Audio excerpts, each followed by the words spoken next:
So it's that time of year again where we need to start thinking about setting the table for Christmas. I'm going to show you how to make your own paper garland that's bright, bold, and super cheap to make. All you're going to need is some scissors and some pencils. I've got some cardboards and papers in various thicknesses. I've gone with pinks for my flowers, and then I can keep my leaves in citrus tones. To stick them all together, I've got some paper fasteners, and the final piece is I ducked out into the garden and picked these leaves in interesting shapes. When it comes to tracing around the leaves, you don't have to go too close to the lines with this because you get a bit of variation in the shape. So my leaves are cut and I'm really happy with how they're looking. So next up, I'm going to show you how to create the petals for the poinsettia flowers. What you're going to need is 5 larger petals and 5 smaller petals.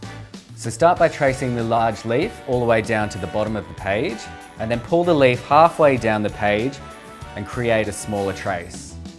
And the next step is simply to cut the shapes out.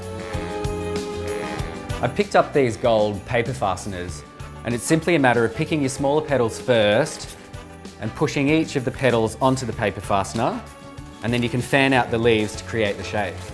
For the centre, I've just picked up a styrofoam ball, a bit of gold paper, wrap it around and fasten it at the bottom. I've then got a few dressmaker pins that I drab into the top just to finish it off. Now I'm going to add some texture to the petals. I've grabbed a bit of cord. It's as simple as pushing them through, and then with your fastener, going straight through the cord as well.